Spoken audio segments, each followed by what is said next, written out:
Good day, friends. I'm Dr. John, and this is Amplified Living Podcasts. Now, you're about to listen to an awesome chat that I had with Thara Prashad, who's Fire Shaper Tenafly Hot Yoga Studio's owner. Now, she's an amazing woman, an entrepreneur. She has such incredible insight. She's a super mom, and her super duper husband, Jay Sean, has a very interesting and phenomenal life that she has to also manage and travel the planet with him. So I'm sure you're going to enjoy the next 60 minutes with my interview with Thara Prashad. Definitely. So how cool. So we tried to hook up and do a call in LA. How long were you in LA for? How many days? I was in LA for a week. And it was a good trip. It was a work trip for my hubby, and I had the kids with me. And I was quickly reminded that I needed to find a yoga studio ASAP. I guess it's like LA is sort of like for, just, because I'm in Australia now and thinking about just being in LA, the mayhem of that. I mean, it's New Jersey sort of mayhem too, isn't it?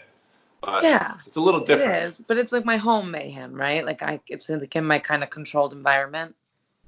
Yeah, right. You're familiar. Right. You're familiar with your own mayhem. So exactly. It's not as mayhemish. Exactly. But you take my kid to a new kitchen and a new house to explore and new cabinets to open. It's a new mayhem. Right. To manage. Yeah. Right. So, so you went there because your hubby was doing some recording, and so you just go to hang out to support too, I guess. Exactly. He wants to be around his family. Yeah, he was away for 2 weeks already, so he was missing us. So we went to give him some support.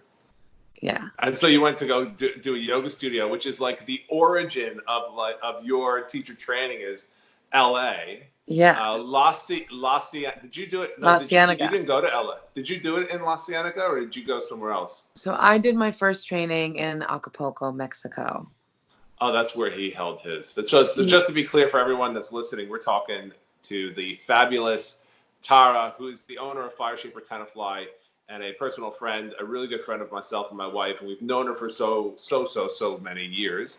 And she originally started as a student at our Fire Shaper studio. At the time, we were Bikram studio. We were Bikram Yoga, and that's way back in the early 19 2000s. years ago. It's just so long. It's like now I'm so old. You can't tell because I didn't let my gray hairs grow in this time. And this fabulous woman has done so much in her life. Natalie and my wife, we're always talking about you, Thara. We're like, how does that little lady do it, like traveling around and because it's a big deal. God, do you have an entourage? You need an entourage. We need an entourage when we travel, like people supporting us everywhere we go, especially when you're overseas. You know what's so crazy is, I travel with the kids alone, which is what I did on this trip. And I held a meditation in LA on Saturday night because it was 2/22, so 222. And the meaning behind the 222 is that we have angel guides all around us if we pay attention and, we're open to them. So I hold this beautiful meditation with a sound bath on Saturday evening. Before two gentlemen leave who I've never met before, they say, "Oh, we're flying to New York tomorrow too." I find out that they're on the same flight as me.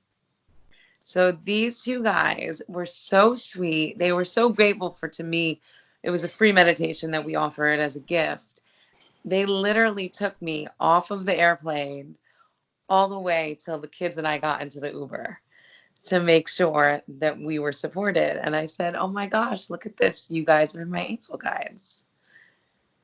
So that's so awesome. And when you run into it, isn't it interesting that in our industry, the yoga industry, how many like super aware and super supportive people that we just run into? And I think at times I don't feel very aware, and sometimes at times I don't feel very supporting.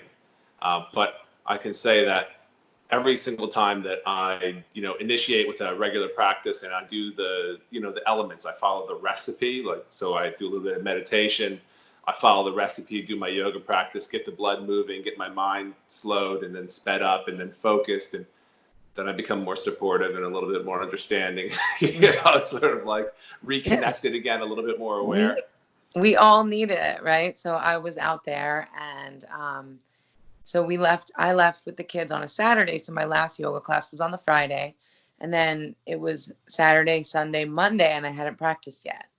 And I looked at my husband and I was like, yeah, so this isn't going to work. I need to know what your schedule is tomorrow, and I have to find time to go to yoga. And he was working every day. He was leaving the apartment at 9:30 in the morning. So I got up at 5:30 and I went to a 6:15 a.m. class. And he thought I was nuts because he's like, you're going to get up, number one, while you're away. Number two, when you're going to be with the kids by yourself all day and you're going to get up that early. And I'm like, you don't understand. That's going to make me better. That's going to make me able to get through the day. That's where I'm going to find my patience and my grounding, that I need. So it doesn't matter. So We're teachers and we live it and breathe it every day, but we need the practice just as much as our students.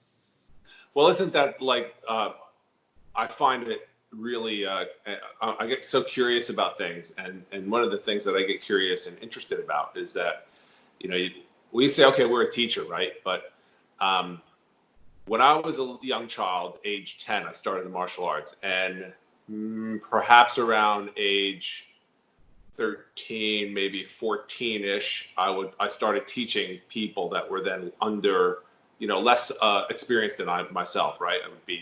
The teacher would put me in charge of somebody new or something like that to teach them very basic things, yeah. And so we find out that through this whole time that the natural course of our growth is completely related to how much we then teach other people how we got to where we got, even if we don't think it's very significant, right? Like, so you don't think, oh, my pathway was super significant about how I got to where I am at the moment, but yet by offering your capacity to be able to teach other people the things that you did learn along that way, right? You never know what stage anyone else in the world is in terms of what you know, different than what they know, or what they've experienced different than what you're experienced. But anyway, I guess the point is that, like, okay, so we're a teacher, yeah, but like everyone's a teacher. Like, we're always teaching people things, right? Yeah. And every kids. time we're teaching, we're learning from our students and we're growing. We're having new experiences. It's just because we're the teacher we haven't stopped learning, I think is the point. Right? Well, that's the addictive thing. That's like, I get addicted to that. I get addicted to that because if I teach them something, whether it's in a yoga class or a martial arts class or one-on-one, or if I'm working with a private client, if I'm teaching somebody something, that's my addiction, because like when I leave that and I do my own thing, I don't know about you, but like, do you instantly apply? Like, I instantly apply it. Like, my brain just flashes back to when I was teaching that person, and then I just sort of like roll. Yeah, it's great. It reminds you of what you need to be doing, right? And then also, totally. I think one of the biggest things that I talk to others about, especially just in whatever it is that I'm doing, whatever field I'm in, is that service, right? Like, we get so caught up in our junk and our stuff on a daily basis. Everyone does. And when someone calls me and says they're going through a hard time, I remind them, just get out of your own stuff and go teach, go serve someone else, and you can shift your circumstance. So I totally get it. It's like, one of the things that I was teaching somebody the other day, I actually had a private one-on-one session coaching somebody. And when I was chatting with this person, they were wondering, which is a very silly thing to wonder, but things were coming to them with ease in their life. And this is a person that is used to experiencing stress and tension to get what they want, right? And so they were confused as things are a lot easier. So why am I feeling like this? And I don't know if it's actually feeling good for me. And when we dumbed it all down, it sort of got into being, your level of self-worth. But regardless, I actually was chatting with her and I said, okay, well, these elements are the elements that fulfill people. And so one of them is, feeling significant. So someone else makes you feel important in some way, or certainty. What they say is like I feel safe. I know what the next action is going to be, so I feel at peace because I know what's going on and I'm kind of in control, or like very in control, right? And then that element of uncertainty, whereas like, oh, I need that, that element of like surprise. I want a little bit of like, I don't know what's going to happen. I need some variety. They say variety is the spice of life, right? And then that element of connection and love, like where you can love, whether it's yourself or connect with yourself or other people, or growth, where you're growing. But one of the things, the last thing, is contribution, is giving beyond yourself. And I think what you're saying is like, it's a human need. It's one of the 6 human needs that is so fulfilling. It fulfills you, I think it only fills you if it's important to you. So that's I think it's a good, like just kind of reflection of who you are, Tara. It's like us people who know you know that everybody listening, she has a heart this big. Oh. Tell me about the studio you went to in LA. I'm curious. What kind of studio did you go to? Oh my goodness. So it was a major throwback moment. Throwback in what way? Like how? Throwback to, throwback in terms of 2 things. So number 1 was totally ghetto studio. And I'm not being mean, but just no frills, right? And I was reminded of the no frills, right? And why it was important. It wasn't about anything else. It was just come in, do the work. I don't care who you are. I don't care what title you have or how much money you have.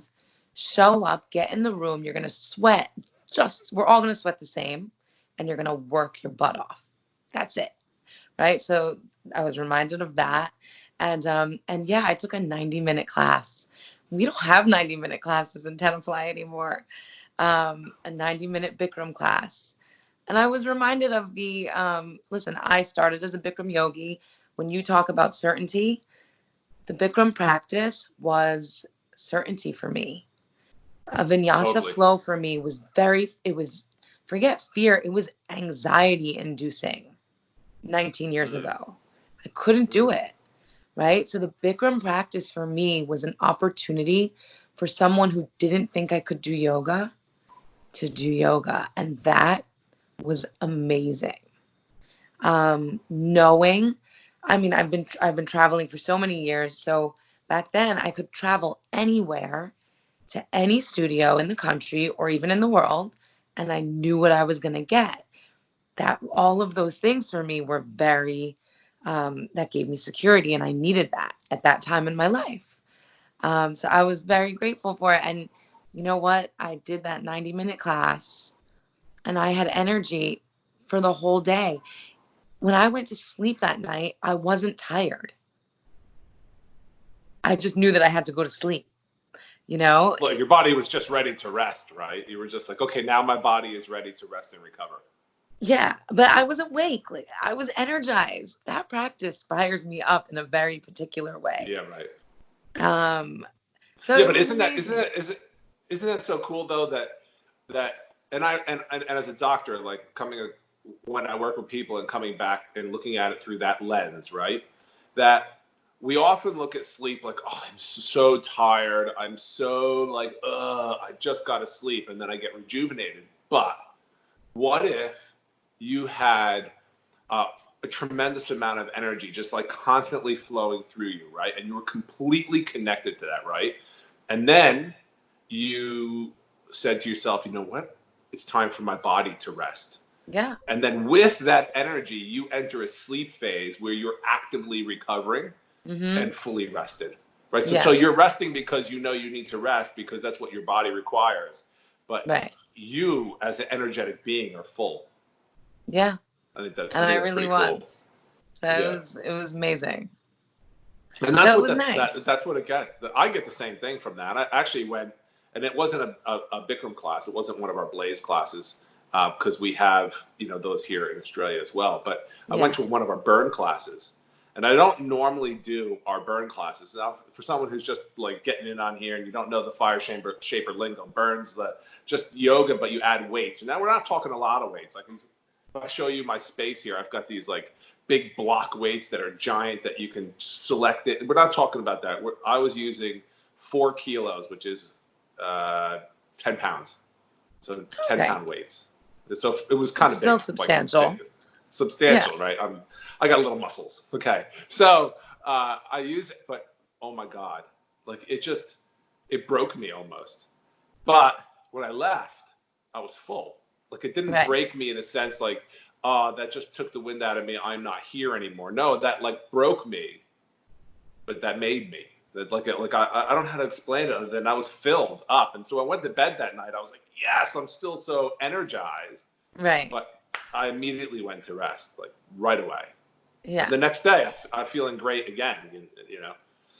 Yeah, it So you breaks went and you, did a but it Bikram. makes you stronger, and you realize how strong you are, and that's the fun part. The place that you went to in LA, was it still a Bikram place, or was it different? Changed the name, all that stuff. They just changed the name. The website is still like a Bikram Yoga downtown, but it's called like Fire and Ice or something. So they're in the process of changing it. Mm-hmm. Yeah, well, it's a very precarious sort of like world now out there. It's a touchy. Touchy. Oh, that's the wrong word to use. Yeah, that could be the right word to use too. I don't know. Yeah. You have angels looking out after you. Don't worry. That's amazing. Oh, it is. It's so funny. And so, so you go and do this practice, and you know, when I go back to America, which I'm going to be there, I leave here on the 19th of March, and then I'm coming in, and which we have to talk a little bit more about. I don't know if you had time at your studio for me to visit, but yes. The first thing that I do when I get there is a 90-minute class, because in Westwood we still have those 90-minute classes. Yeah. It grounds you. It rips. It tears. It shreds my jet lag, and it just takes it out of me. Yes. It does. I went to Deepak Chopra massive. On Monday. Oh, cool. We went to Deepak on Monday. Was he doing an event? He was doing an event for his new book called Meta Human. Mm-hmm. And he was in Inglewood, which is down the street from the yoga studio in Tenafly. So I put together a community event, and about 30 of us went together. Did you get a photo with him? No, we would have had to pay almost. Yeah, we would have had to pay more. Oh, you. I was doing the yogi thing. He's a machine, though. I love him. And I mean it great. in a good way. He's a machine. He's on task. He's on purpose, and he just doesn't stop. Yeah, absolutely. Well, but it was so cool because so much of what we teach to our students it all came full circle, you know. He talked about the importance of yoga and pranayama. He talked about the importance of grounding, taking your shoes off. And I love that because I was like, look, you know, sometimes when people come into the studio, just getting them to take their shoes off is an uncomfortable moment. And, you know, on top of that, we do it for a lot of reasons. But I love that practice of grounding, right? You need to be connected. You need to feel the earth underneath you. And that's part of also why when you have jet lag and you come in and you do your practice and you root with your, shoes off, it's very powerful. It's funny because it's a cultural thing, and and the area that you live in, and I used to live there too in Jersey. But here in Australia, I live on a little bit of a farm, and I have one pair of sneakers, one pair of nice shoes, and about 3 pairs of what they call they're flip-flops. But in Australia, which I can tell a funny story, they call them thongs. So when I first got here, in Australia, someone goes, "Hey, where's your thongs?" And I said, "Hey, hang on a second, buddy. Like, I don't know you. Better watch out. But watch what you're asking me." And he goes, "What do you mean?" I go, "What do you mean thongs? Like, I don't, And then someone said, "No, he's talking about like your sandals." I said, "Oh, you mean flip-flops?" He goes, "Yeah, those things." I know. My husband thinks the word flip-flop. In England, they don't say flip-flop. So, oh my gosh. Yeah, but anyway, the point is like, because culturally, of the temperature here, which is people are regularly without shoes. I mean, they literally come in, which we have to tell people, look, you have to wear shoes to come to our studio. Yes, absolutely. Because then you're bringing the dirt from outside on That's your feet. exactly. I said, could you just like at least entertain me if you have your shoes off in the car, put them on to walk into my studio, Right, and then yeah, take them yeah. off. But if you think about the Australian personality, very grounded, right? They move slowly. Like they're very earthy. They're connected. So it's not surprising that they walk around with their shoes off. You're like, well, I don't know if I agree. No. I do agree. I'm saying, yeah, like they are like that in general. Yeah. Depends on where you are in Australia, but of course, in general, you know how many in my lost and found at the studio, how many thongs I have? Because people and shoes, like people leave their shoes because they don't even think twice about leaving the studio without shoes on. They just, hi, goodbye. I'm surprised they leave with their clothes. Like they just come out and leave and they go. It is so funny. It is so funny. So like, so you said earlier you were like, oh, it's a throwback to the early days when you went to this Bikram studio. So you're just remembering back when you started, and I remember when you started as a student, and you were like, so everyone, if you want a picture of Tara when she was a student, she was all business. Like she would just come in and you wouldn't say much. No. You'd just say hello to everybody, and then you would just go into the studio, and then you would kick butt or do the best or it would kick your butt. Right. and then you would leave, and then I don't know how we got to know you or how that transpired, but then you went to Bikram yoga training. What was that? What year was that? That was in 2008. Oh, wow. 2008. Yeah. Do you remember when you started at our place? What year was that? Well, it's 2020, and I started 19 years ago. So you started when we opened. You were there when we first opened. Is that? Yeah. Would that be right? We opened in 2000. I saw all the evolutions. 2002. Yeah. Amazing. Yeah. So then you went to Bikram training, and at the time in 2008, it was in Acapulco in Mexico. Mm-hmm. Yeah. And what'd you have there in that training? How many people? Oh my gosh, probably 500. Wow. Yeah. It was insane. I'm just trying to think, was that the training no, Natalie and I didn't stop in at that training. We went to one when he was here. Was it Florida? I can't remember now. Anyway, I know he changed it where he was training people, but yeah, that's a ton of people. And then you came back and you were teaching yoga and doing your thing in 2008. So when you came back, we were still Bikram yoga at that time, and we had not changed until 2010. Yeah. Mm-hmm. Wow. Yeah. So cool. Yeah, and I remember when you guys changed, that was scary for me. I was like, wait, where's my comfort? I don't know how I feel about these new classes. Yeah, totally. Right. Which I think is something that is important to kind of understand, like to know where you are and the nature of who you are, the nature of your being, and to have the insight. And not everyone does right away, but everyone can very quickly. And because you're going to join us in the teacher training program, and unfortunately I won't be there side by side with you when you do start to teach it, because I'll be there for RQU, Release the Quantum You, which is the first 4 days, but I won't be there after that. But in those first 4 days, it's like everyone has the capacity to be aware of who they are and how they are in time and space, and in different ways at different times, but to have the unique awareness at the time in your life when you were relatively young to know, you know what, I like the security thing. I like this. Like I like knowing what's coming. And when I don't know what's coming and it's too crazy for me, it's really too crazy for me, and it's not good for what I need at the moment. Yeah. And that's pretty cool to know. Like not everyone knows that. How did you get like that? How did you think? So what would make you feel that way? I don't know. I guess I've always been self-aware. I guess everyone is different. I've definitely always had self-awareness.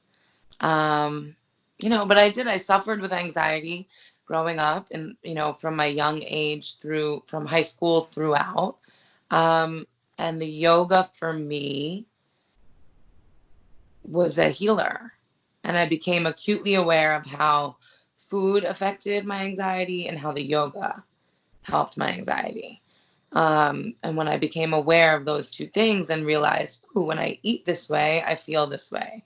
Oh, so I was always fine tuning my process and my habits and figuring out, well, what's working for me and what's not working for me, because I always knew that I wanted to do something great. Mm-hmm. I just always knew that innately. So in order to do that, you've always got to be looking at yourself and figuring out, okay, what's working for me and what's not working for me, what's serving me, what's not serving me. Mm-hmm. So. That's I mean that, and it's something that when we do the training program, like when you're going to be there with them as one of their key trainers, and literally, so the training starts. March 26th. Is it 26, right? Yeah, Mm-hmm. because I get there on the 19th and have a bunch of time before it actually starts. So yeah, on the 26th of March, and then we do the 4 days, which I'm sure you're going to jump in, and you're going to be teaching one of those classes as well, which is cool because I'll probably stay and take it. When you're there with them, you're sort of like managing that and helping to bring things into everyone's awareness that they're not necessarily seeing, but we already know exist in the context of what they're learning. So then introducing that to someone's awareness. And then what's really interesting is to see that once it's in their awareness, to watch a person shift. How cool is that? Like to see that when someone's like, oh, I didn't know that. Yeah. It's just their eyes go up. The studio, obviously, we're entering year 5 of owning the studio and running a business full time, a brick and mortar. And, it's been a journey, right? And, 2 years ago, maybe, right? The studio, I was very blessed that it was always self-sustaining. It has always made enough money to support itself from the month that I opened. But that doesn't necessarily mean that I was getting paid, right? And I have no shame in sharing that. It's just the reality when you're running a brick and mortar business, right? And I would talk to people and they would be like, well, how much are you making now? What's your profit? And I'd say, well, it's doing really well. It's self-sustaining, but I'm not really making any money yet. And they would look at me like I was out of my mind, right? And I would respond by saying, yeah, but we're changing lives. I see people transform. And they would, they're financial people. So they're like, that's great, Tara. When are you going to start making some money? But abundance is important. Right. Yes, it is. And listen, I've taken my time as I knew that I would. And, we're getting over those hurdles now. And it's a beautiful place to be in. But like we said when we started this call, I have a big heart.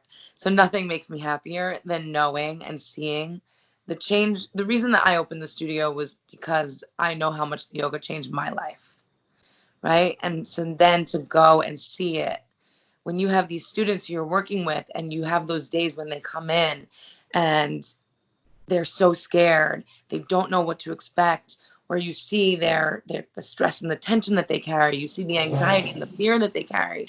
And then to see that shift happen over time for them is so, there's nothing money can't, that's a priceless feeling.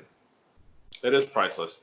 And I feel the same way about when we do I'm going to be there now in March, and the training itself, from the beginning towards all the way through every single day, because so when we see it in the studio and someone's experiencing it as a student, and if students are listening to this, I want you to think about how you experience your transformation or how your personal life shifts, or how you see the world, or how you see yourself, how that changes over the course of days or weeks or months and years, or depending on how long you're practicing, and how you can slowly kind of watch that. And sometimes you don't see it, but then if you pause for a moment and say, okay, well, where was I 3 years ago when I started, and how am I today in comparison, that you can see the difference, how that added value has shifted or transformed you, right? But now when we get into a training program, when someone immerses themselves in the experience of the program, now it's not just the information, right? It's like, so because people think knowledge is power. That's what everyone says. Now knowledge is power, but knowledge is not power. It's only potential power. And so when you put it into action, and when you can experience the knowledge, it literally, I don't know if I can draw a cartoon of your cellular structure literally changing and aligning differently inside your body, inside your brain, inside your nervous system. It's the moment that you experience the knowledge in yourself, you're literally transforming. And then because you're in this tight-knit group of people, right?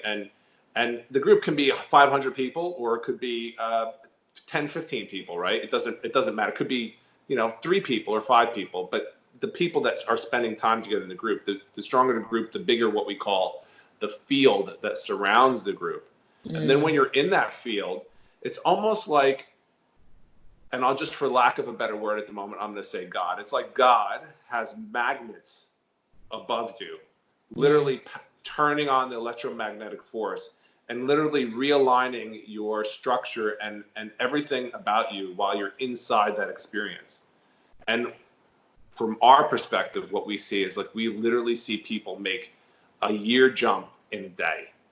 Right. The next day they are that different. That's amazing. What they do, how they speak to each other, how they do their posture. I mean, transformation is so rapid. It's like I get goosebumps. Can't see my goosebumps. I got goosebumps. It is so rapid that that is like crack. Yeah. that's like a full-on high. It's amazing.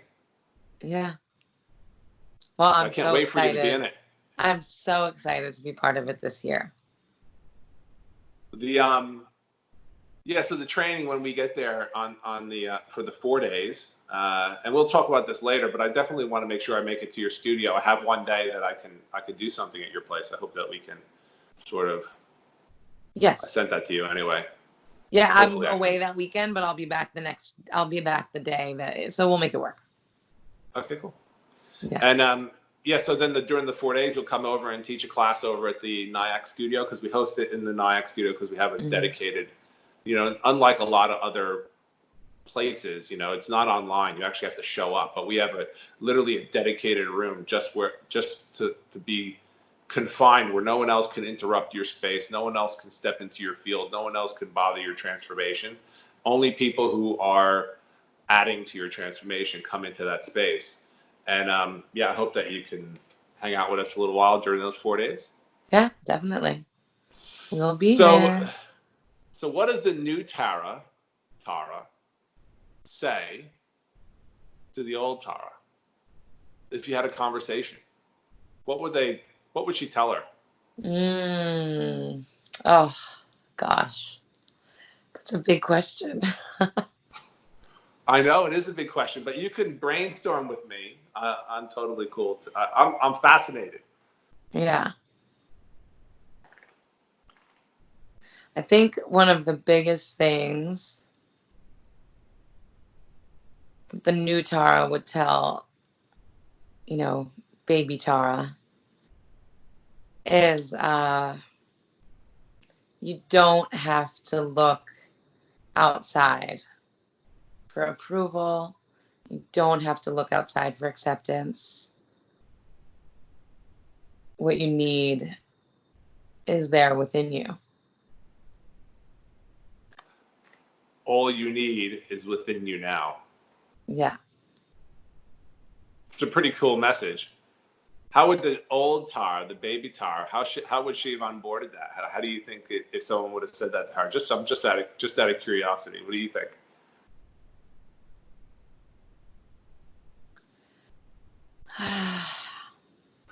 I think that the baby Tara was a unique girl, was unique, right? And stood out and wanted to feel like she needed to fit in a little bit. She needed to be accepted. And she knew that she was strong and she knew she was powerful, but she still felt like she needed those other people. So she might have had, she would have had a hard time with it. I still feel like that at times. So I still feel like I need a little bit of acceptance and a little bit of fit-in. Of course. We do. But what was so really, really funny, John, on Monday night as I stood outside of Bergen Pack with my group of 30 yogis, I looked at a few of them and I said, if I had wanted to come to an event like this, 20 years ago, I would have had to beg one person to come with me, right? I would have had to find one person who was willing to like kind of sacrifice their night and go along with me to this Deepak event. And I said, how cool is it that we've created a community where we can all come and geek out at this event together. Yeah, cool. Right? So I still have people around me, but I found I've put out very clearly the vision of what I want to be surrounded by, the types of qualities and characteristics of people that I want to be surrounded by. So I still have people who are accepting of me, but they're accepting of the truest version of me. Like any version of you that shows up, right? Right. Not the version that they... So sometimes when the frustrated mom shows up, or the tired mother, or the stressed out businesswoman, whenever they show up, they're still cool with it. Yeah. Along with the other stuff, the other versions, because every version's a great version, right? Right. And I commonly find that to be a common theme. And anytime that we work with somebody in a program, or even when I coach somebody, or when I'm working with patients, is that they are aware of multiple versions of themselves, and some of them make them happy and some of them don't make them happy. And then they wonder why, or they don't even see themselves spending time in those versions, right? They're not aware where they're spending their time and how they're spending their time. And to then, I find my favorite part, and to divulge this to the people that are listening that might be interested in doing a teacher training program, whether it's ours or someone else's. But my most favorite part of it is the first 4 days, and that's why I spend most of my time on the release the quantum you part of it, because the fascination and the curiosity and the power of action, it's so intense and so transformative that I know it's uncomfortable. If I go to an event, and what's the most uncomfortable for me when I go to an event is when I know they're generally going to make me do something that I'm not going to want to do. Like, okay, everyone break and go talk to someone new. And I think to myself, I don't want to talk to anybody. I'm one of the most intrinsic people that you'll ever meet. In order for me to put myself out there into the world and be on a stage or talk in front of a group of people, that I had to create that guy. I had to create that version of myself in order to do that. That person didn't exist. It was hidden away somewhere in a cabinet, and the door was locked. And it was just because of, I don't know, there's just different ways to grow through different growth and awareness. I'm like, okay, well, let's unlock that cabinet. Let's get that person out there. Let's put that person in the gym and give them a workout. Okay, let's get them into the yoga room, give that person a workout. Let's build them up a little bit more, add some more energy into that version, and then that version can come out. But literally, even when I go to an event these days, which I'm going to take, Natalie and I and Sydney are going to go to see Tony Robbins in UPW when he comes to Sydney this year. So I'm going to take, she's going to be 15 when we go. So that'll be amazing. Super pumped. Like, yeah, that's awesome. Jump up and down without for her to get to experience that. So I can't wait. So, and we're going to walk on coals together, like walk on fire together. That's just going to be super rock solid, amazing. And, even when I go to those things, and I know that there's parts of that, even though I've done that program 3 times, there's still parts of that I'm like, I'm going to have to do all that work. I have to go out, I have to go and meet all these people. I have to put myself into that thing. But that's just the lifting the weights, doing the yoga posture, doing it another time, doing it again, falling out of the yoga pose and then coming back into it and doing it again, even though you don't want to, But it's still my favorite bit, the 4 days. It's still my favorite bit, which really excites me to see the people. And then what afterwards, I guess what's most exciting for me is to just get feedback from like you and the other leaders that are part of that team, because to get that feedback, because they get excited. You guys will be so excited about the process and all the new teachers. And when I go back to the studio, I literally see the people that were in the trainings now teaching in the studio somewhere. Wow, so cool. It's like crazy. Yeah. So, okay, so just being aware of time, but like, tell me a little bit before we split. I just want to know that what excites you most about being a part of the teacher training coming up? What are you most excited about? What am I most excited about the training? You know what? It's been a building process for me to get here, right? I've been practicing for 19 years, teaching for 12, owned the studio for 5. And if probably we rewind 3 years ago, there were some voices and people chattering in my ear telling me, you need to be part of the training, you need to be part of the training. And I wasn't there. I was one of them. Right. And I wasn't there, and I knew that I wasn't there. Right. And I was like, it doesn't feel right yet. I don't feel like I didn't know why. I just knew I wasn't ready. But one thing I did love was I always put teachers into the training with you guys, and then they would come back to me, and I would spend months with them, mentoring them and staying with them. Even after the training finished, I would stay with them and continue working with them.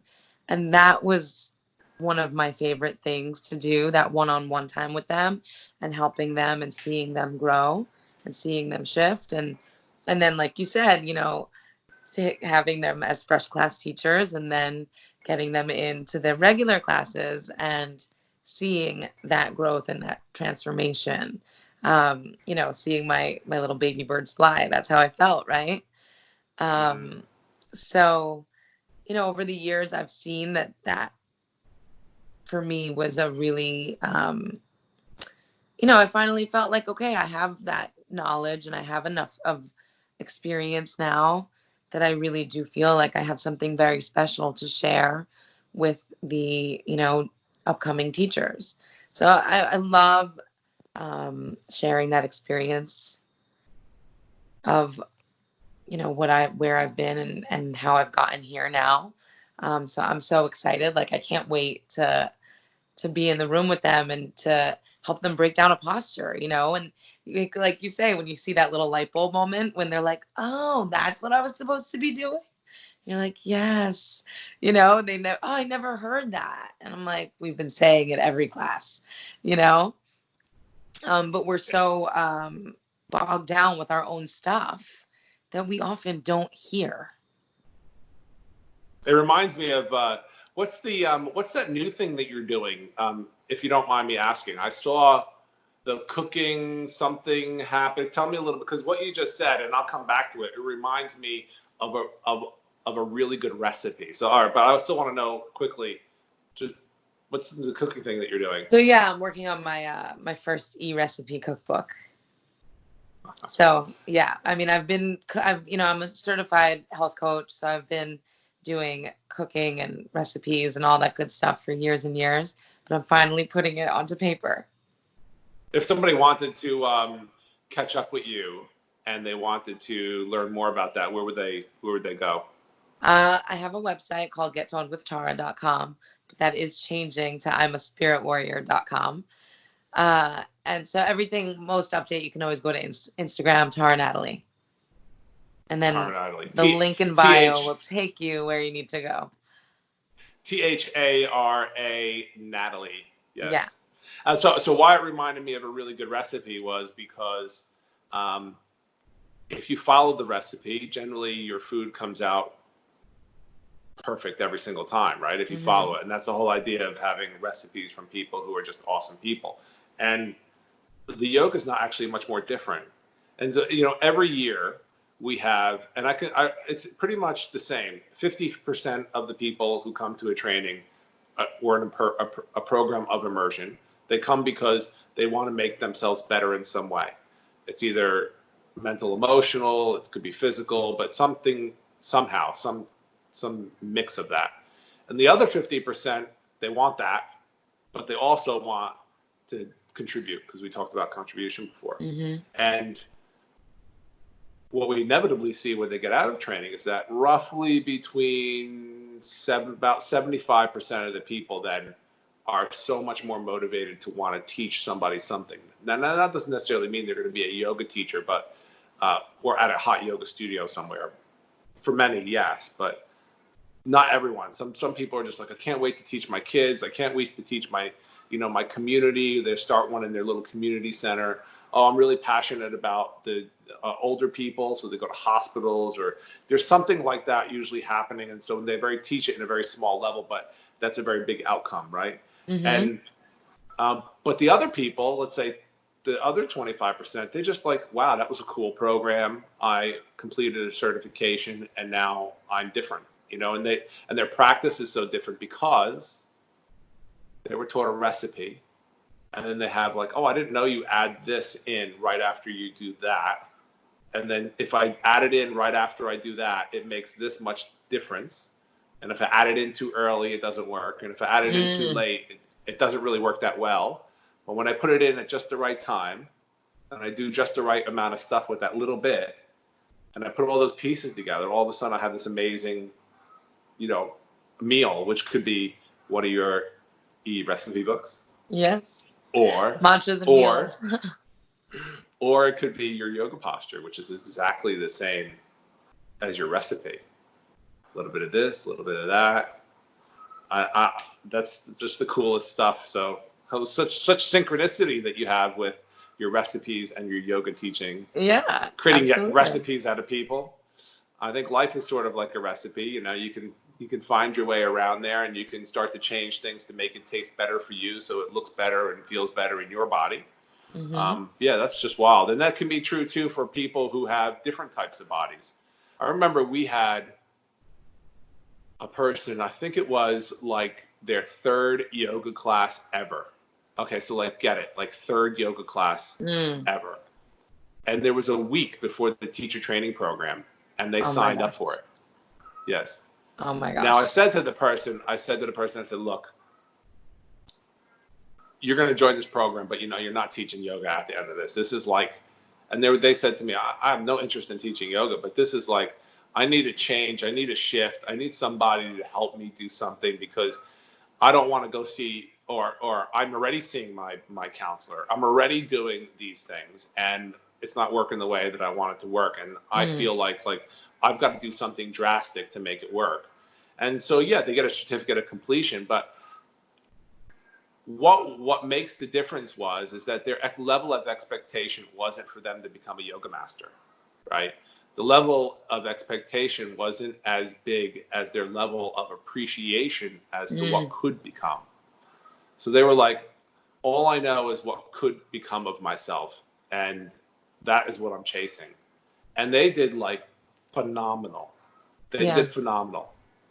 Then can you imagine? And it's sort of like, I was a bit in a battle. Should I allow them to do this program, not allow them to do this program? And then I thought, who am I to steal them away from an experience? Because it might take more work on my part. Because that's really what it's about, right? It's how much work we would have to do, potentially. And I thought, no, let's go. Join in. It's not, but here's the end result. I'm not going to give you a certificate that you can go out and just show everyone that you're a teacher. I don't think you put in the time, but I will give you a certificate of completion that says, hey, you did the time. What else is next, And that worked out phenomenal.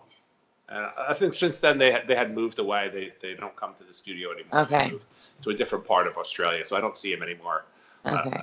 I'm not engaged with him anymore. But although I can say there were two gentlemen, brothers, that joined us after 3 months of hot yoga practice. And they joined literally like days before the program. Now, those three brothers, I believe, still practice yoga, but one guy went on a total awakening path and has now become a life coach along with his new partner, and like went from basically repairing cars to helping to repair people. Wow. Like, massive energetic shifts in their life and their body. Yeah. So I guess I tell the story because I want to put it out there that, no matter who's listening, it could be a program, it could be any program. It doesn't have to be a teacher training program or Release the Quantum You program. It could be anyone that resonates with you, but no matter where you are in the process of your life and what you think you understand and what you don't understand, I want to let you know you're worthy. No matter what. There's no such thing as you being too young or too old or too fat or too small. You're worthy no matter what. And so you could always talk to somebody like us that can help walk you through the process and help you find the most appropriate path. Yeah. I love that. That's cool. Okay. Well, any parting thoughts from you? I want to hear your wisdom. I've shared so much wisdom over this. Share me some wisdom. One more last bit of wisdom. You were like a wisdom machine. No, I'm just really looking forward to the experience, to sharing, to growing together, and just to. It's that thing, right? Like we going back to what we said at the beginning, right? We as teachers, we're always students too. So I'm looking forward to continuing that evolution, that growth, as a teacher and as a student with you guys. So cool. Yeah. Me too. I'm your student as well. Right? I can't wait. I'm going to get to teach you class. You're going to teach me class. I might do some Reiki on you. Oh, awesome. This would be so cool. Right? And as a side note, like I can see certainly all that stuff that you're doing, man. You're like hitting, I remember it was the last one that you went to? Which Journey to Oneness? Was it the last time I saw you in that class? Last year's training? Did you come to Journey to Oneness last year? Was it last year's or the year before? It was the year before when I was pregnant. Oh, you were like out there, fields of vibration, man. Yeah. The walls were pulsating around you. You were just like, it was so cool to see. Yeah. What was actually happening with you. That was like just wild and wild to watch from a facilitator point of view, where I'm not facilitating, I'm just watching you facilitate your own process, and that's really cool. And just to say, anybody who connects with our lovely friend Thara, and her ebook will probably be amazing. I can't wait to taste a couple of recipes. You must send me your most. Don't send them to me all. Don't send me all of them, because I want your most favorite. Okay. Just give me one. Deal. Just one. Otherwise, I won't do anything with it. Yeah, because I won't do anything with it. If you send me too much. We'll get Sydney cooking in the kitchen. Now, so Sydney, okay, really quickly, because Sydney, I forget what they call it, but she's in her school here. They do what's called a personal project. That's what they call it. So her personal project is how to create her own vegan or vegetarian cookbook. Amazing. So I have to send my amazing vegan cashew noodle, zucchini noodle, cashew cheese lasagna. That's like, oh my God, ridiculous. Oh my God, she's gonna be so happy. I didn't actually put the two links together until just this second, and she will be so excited. I can't wait to tell her. Okay, yeah, she'll be pumped. That's amazing. Tara, thanks so much. I appreciate it, folks. Get toned with Tara, or I am a spirit warrior. Is that it? Yes, that's it. Coming up, or Tara Natalie at Instagram. Yeah. Okay, sweetie. Much love to you and your family. Give everyone a big hug and a smooch. Except your hubby. Don't give your hubby a smooch from me, okay? No. Punch him in the shoulder or something, okay? And I won't tell him that you're wearing any thongs. No thongs. Yeah. No thongs. All Thanks right. again, Tara. On that note, I can't wait to see you. Bye.